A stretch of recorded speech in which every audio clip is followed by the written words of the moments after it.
Posisi umat Islam sekarang ini diperebutkan, diserbu dari segala macam arah. Kita akan menghadapi fitnah-fitnah akhir zaman. Mungkin orang-orang kafir itu nganggep ini bakal hancur ini umat Islam. Mereka tidak paham. Semakin umat Islam diterang, semakin umat Islam dipressure, semakin umat Islam ditekan, sunatullahnya semakin solid, semakin kuat. Bismillahirrahmanirrahim. Rindu surga.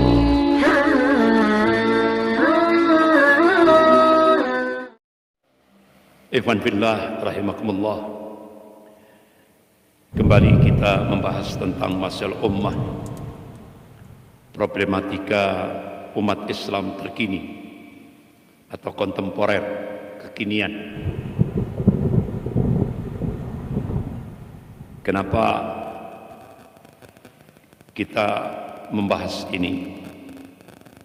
Rasulullah mengingatkan, qala Rasulullah sallallahu alaihi wasallam, man asbaha bi amril mu'minin falaysa minni, rawahu Ahmad. Barang siapa yang bangun pagi hari,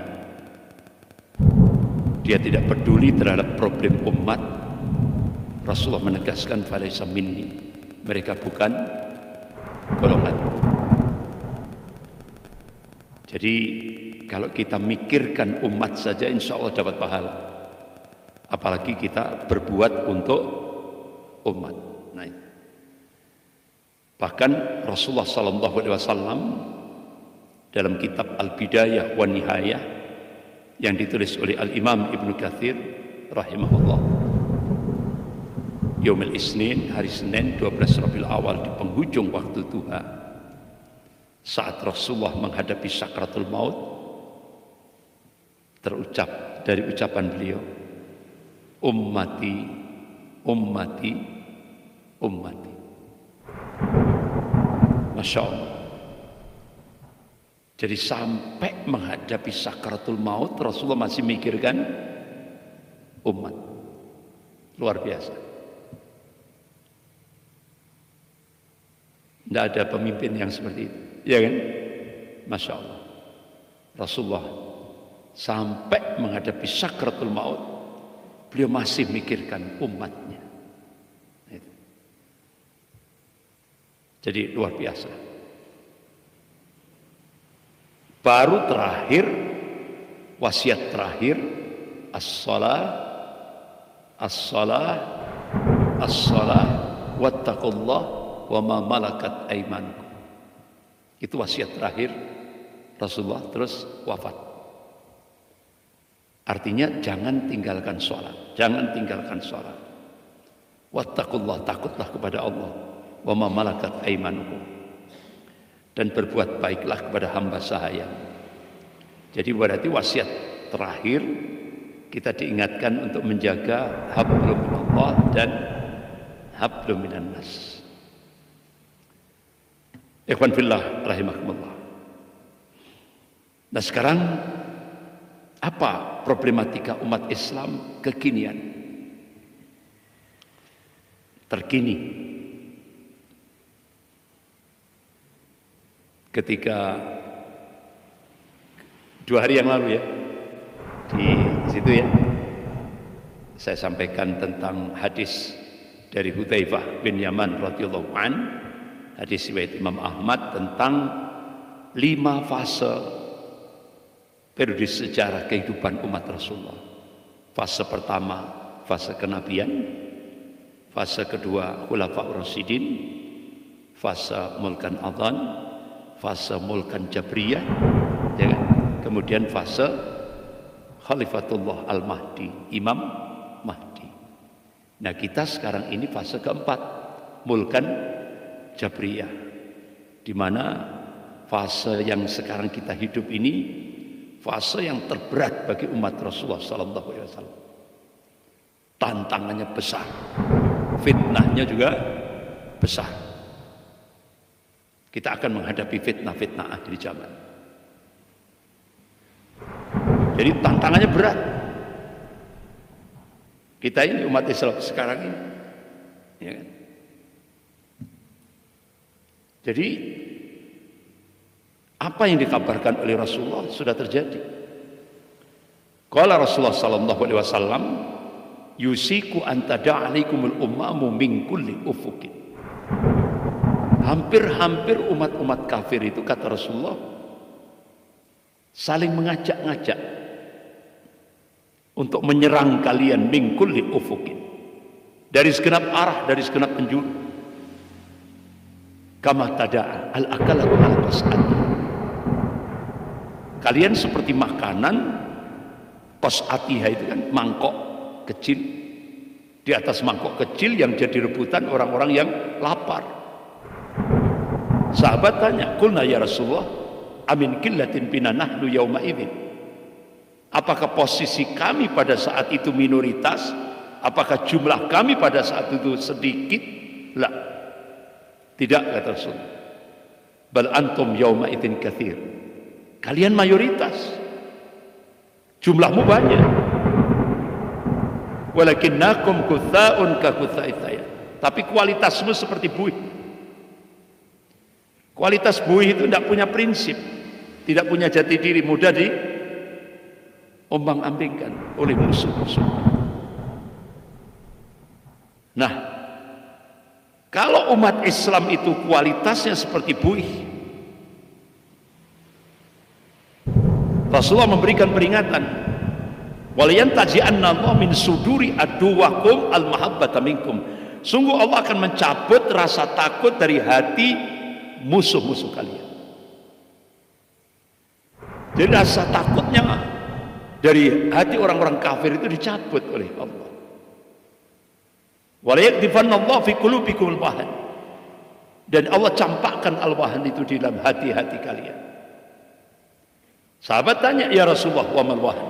Apa yang dimaksud al-wahan? Qala hubbud dunya wa karahiyatul maut. Cinta dunia, takut mati. Jadi kalau sudah penyakit terlalu cinta dunia, takut mati, takut resiko perjuangan, itu sudah muncul di tengah-tengah umat Islam, ya kan? Maka saat itulah kalian seperti makanan di atas mangkok kecil yang jadi rebutan orang-orang yang lapar. Jadi posisi umat Islam sekarang ini diperebutkan, diserbu dari segala macam arah. Jadi seperti makanan yang jadi rebutan orang-orang yang lapar. Kristiani radikal dari Ordo Jesuit menyerang umat Islam. Sekarang kader-kader komunis juga menyerang umat Islam.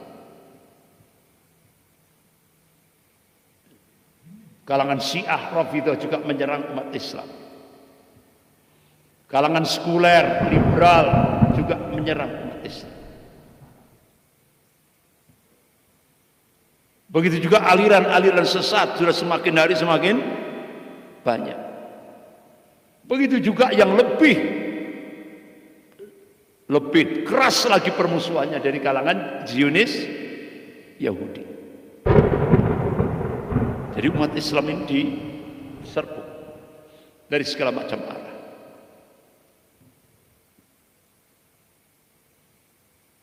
Nah, tantangannya itu seperti ini yang kita hadapi bersama. Mungkin orang-orang kafir itu nganggep ini bakal hancur ini umat Islam ini. Mereka tidak paham. Semakin umat Islam diterang, semakin umat Islam dipressure, semakin umat Islam ditekan, sunatullahnya apa? Semakin solid, semakin kuat.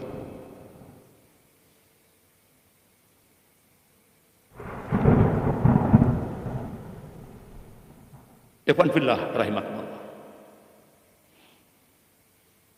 Bahkan 9 strategi dikerahkan untuk menghancurkan umat Islam di Indonesia ini. Yang dulu sudah pernah saya sampaikan, nggak perlu saya ulangi lagi. Ini rinciannya seperti ini. Terutama Zionis Yahudi. Dia ciptakan one world government, satu pemerintahan dunia, untuk merusak sistem politik Indonesia dengan demokrasi liberal. Untuk merusak sistem politik di Indonesia. Padahal Indonesia dulu awal-awalnya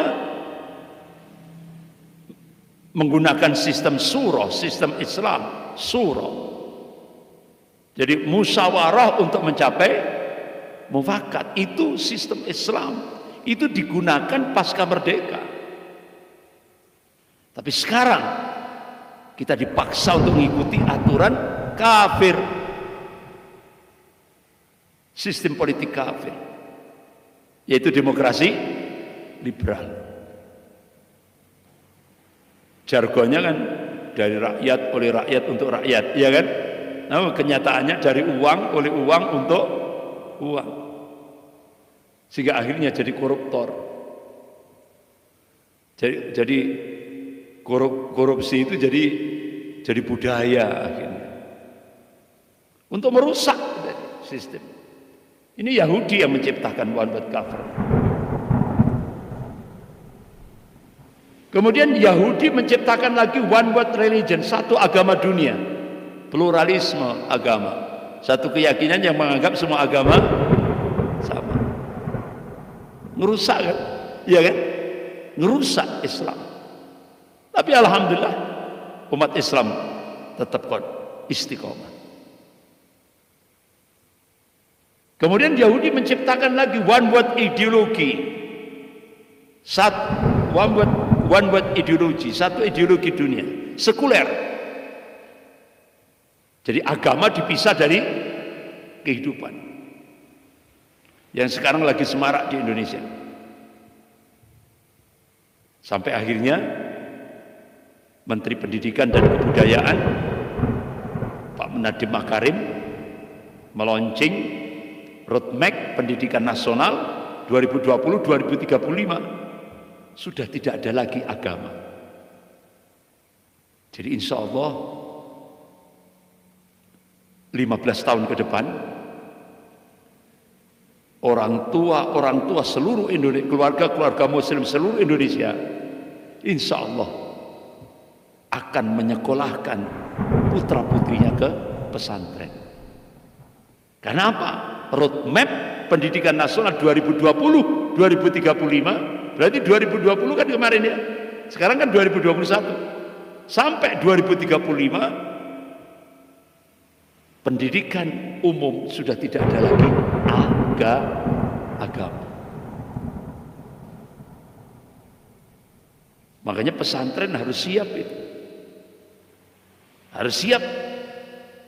Jadi ke depan bahkan rektor Universitas PBB di Tokyo, Jepang, itu orang Indonesia, Dr. Sujatmoko. Di depan akademisi dunia dia pidato. Sistem pendidikan yang the best, yang terbaik adalah pesantren. Itu dipidatokan di depan akademisi dunia oleh Dr. Sujatmoko. Padahal Dr. Sujatmoko itu mulai dari SD sampai doktor tidak pernah ke pesantren. Begitu beliau melihat sistem pendidikan pesantren, langsung beliau memberikan pujian. Jadi pendidikan yang terbaik itu adalah pendidikan pesantren. Ya, pendidikan pesantren itu kan mesti kan yang jadi basis untuk pembinaan itu kan masjid. Ya, masjid. Jadi santri itu didekatkan dengan masjid. Antum Di sini didekatkan dengan masjid. Sampai dijebol ini, ya kan? Supaya kerasan, ya kan? Ya kan? Dulu kan itu kan cuili, ya kan? Sekarang pas dijebol gitu kelihatan lebar. Ya. Masjid. Ya. Bahkan Rasulullah SAW membangun umat pada saat periode Madinah pasca hijrah. Rasulullah membangun umat di mana? Masjid. Bahkan Rasulullah membangun kekuatan umat di masjid. Kekuatan militer juga di masjid. Ya. Rasulullah tidak pernah waktu jadi kepala negara bikin kantor pemerintahan. Semuanya di masjid. Itu pada masa Rasulullah. Bahkan Rasulullah khutbah-khutbahnya juga tidak lepas daripada pesan-pesan politik juga di atas mimbar masjid. Jadi makanya ikhwan fillah rahimakumullah. Jadi Yahudi ini ingin memisahkan agama dengan ideologi sekuler ini, ingin memisahkan agama dari kehidupan. Makanya begitu Islam muncul, paham sekuler wajib mati. Ya kan? Ya kan? Jadi seperti itulah. Jadi kalau ada Islam, nah kalau ada Islam, sekuler itu harus lenyap. Itu. Harus lenyap. Karena sekuler itu ideologi anti agama. Anti agama. Makanya Islam wajib melenyapkan ideologi sekuler. Bismillahirrahmanirrahim.